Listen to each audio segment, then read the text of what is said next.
Hello नमस्कार। आप सबका स्वागत है the Bihar teacher history makers hash activity मेरा मोबाइल मेरी शिक्षा में फिर से। आज मैं 12th क्लास के बच्चों के लिए मैथमेटिक्स का एक टॉपिक लेकर के आया हूँ आप सबके बीच में। और आइए देखते हैं क्या है वो टॉपिक। ये दिखाइए। तो टॉपिक है मैट्रिसेस, हिंदी में इसका नाम है आव्यूह। ये मैथमेटिक्स फिर सिर्फ 12th क्लास के बच्चों के लिए है, यानी जिसको बोर्ड देना है इस बार 2025 से 26 में। सबसे पहले जानते हैं मैट्रिसेस होता क्या है, आव्यूह होता क्या है। जैसा कि डिफिनेशन मैंने यहाँ लिखा है, रेक्टेंगुलर अरेंजमेंट ऑफ रियल और कॉम्प्लेक्स नंबर्स इन रोज और column is called matrix. Rectangular arrangement मतलब आयताकार सजावट होना चाहिए किस चीज़ का, तो रियल या कॉम्प्लेक्स नंबर्स का, यानी वास्तविक संख्या या कॉम्प्लेक्स नंबर सम्मिश्र संख्याएं कहलाती हैं। 11th क्लास में आप पढ़ चुके होंगे। तो चाहे वो रियल नंबर हो या कॉम्प्लेक्स नंबर्स हो, इन संख्याओं का यदि एक रेक्टेंगुलर अरेंजमेंट बनाया जाए जिसमें कुछ रोज़ हों और कुछ कॉलम हो, तो उसी अरेंजमेंट्स का नाम है मैट्रिसेस। रोज़ कहते हैं हॉरिजॉन्टल लाइंस को। हॉरिजॉन्टल लाइंस मतलब क्षैतिज रेखाएँ जो धरती के समानांतर होती हैं, उसको रोज़ नाम रखा गया है। और वर्टिकल लाइंस कहते हैं कॉलम्स को, यानी कि कॉलम कहलाता है वर्टिकल लाइन जो धरती के परपेंडिकुलर होता है, ऊर्ध्वाधर रेखाएं जो होती हैं। मैट्रिसेस को डिनोट किया जाता है कैपिटल लेटर ABCD से। It is noted by ABC ETC। अब यहाँ एक चीज़ जानना है कि किसी मैट्रिक्स का ऑर्डर क्या कहलाता है। ऑर्डर किसको कहते हैं, ऑर्डर ऑफ ए मैट्रिक्स क्या होता है। तो ऑर्डर इक्वल टू होता है number of rows cross number of columns, यानी number of rows into number of columns. जितने रोज़ हैं किसी मैट्रिक्स में और जितने कॉलम्स हैं, उन दोनों के प्रोडक्ट को उस मैट्रिक्स का ऑर्डर कहा जाता है। सपोज़ करें कि किसी मैट्रिक्स में m रोज़ है और n कॉलम्स हैं, तो उसका ऑर्डर हो जाएगा m क्रॉस n।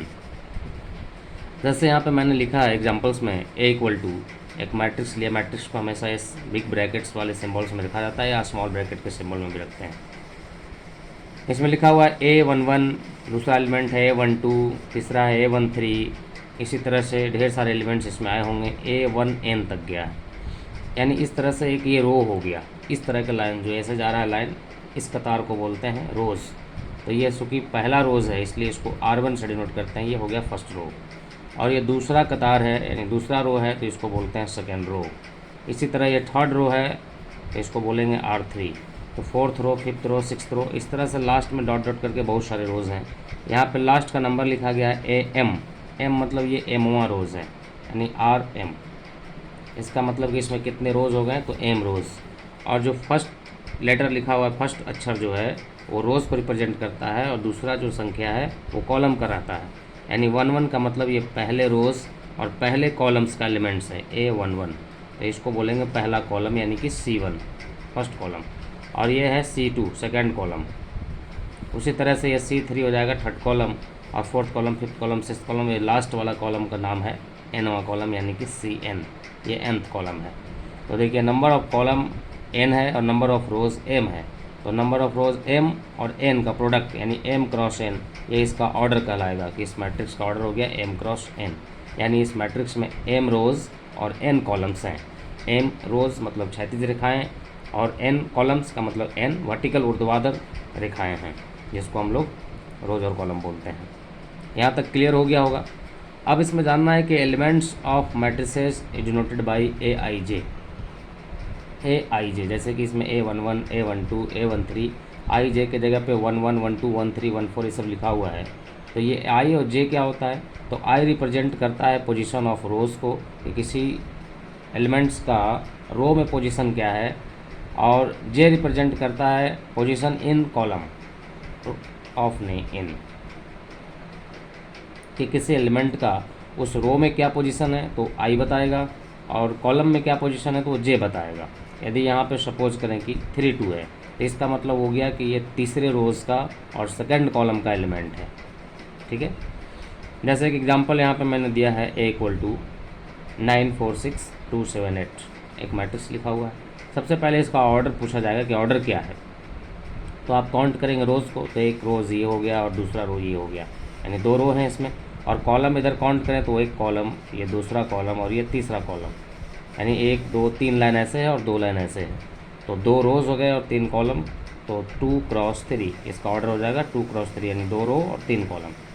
अब आपसे पूछा जाएगा कि इसमें A11 कौन है, यानी कि वो एलिमेंट बताइए जो 1 1 पोजीशन पे है। 1 1 का मतलब पहला रो और पहला कॉलम, तो पहला रो पहला कॉलम कौन आएगा, 9 आएगा, तो A11 के जगह पे 9 है। उसी तरह से A22 पता करना हो कि दूसरा रो और दूसरा कॉलम, तो दूसरा रो ये है और दूसरा कॉलम ये है, यानी कि इस जगह पे 7 है, तो इसका आंसर हो जाएगा 7। A23 क्या होगा, तो दूसरा रोज़ तीसरा कॉलम यानी कि 8 है, तो ये 8 हो जाएगा। इसी तरह से पहले एक्सरसाइज में आपसे क्वेश्चन पूछा जाएगा कोई मैट्रिक्स का एग्जांपल दे करके कि उसका ऑर्डर बताइए क्या है, या उसके एलिमेंट्स के बारे में पूछा जाएगा A11 A22 A3 इस टाइप से कर करके कि किस पोजीशन पे कौन सा एलिमेंट्स का पोजीशन के अनुसार उसका सिलेक्शन कीजिए। तो इस तरह से पहले एक्सरसाइज में आपसे क्वेश्चन रहेंगे 2 तरह के, एक ऑर्डर बताने वाली और एक एलिमेंट्स बताने वाले। तो मेरे ख्याल से आपको इतना समझ में आया होगा, क्लियर है। तब हम आपको दूसरे वीडियोज़ में बताएंगे कि मैट्रिक्स के टाइप्स कितने होते हैं, अवयव कितने प्रकार के होते हैं। आज ये इंट्रोडक्शन का क्लास था, तो आप जिसको वीडियो थोड़ा सा फास्ट लगता हो तो वीडियो को पॉज करके पहले मैट्रिक्स को लिखें, जो एलिमेंट जो मैंने थ्योरी इसमें लिखा हुआ है उसको आप लिखें, और उसके बाद मेरी आवाज़ को दोबारा तिबारा सुने तो ज़्यादा क्लियर होगा आपको। ठीक है, धन्यवाद।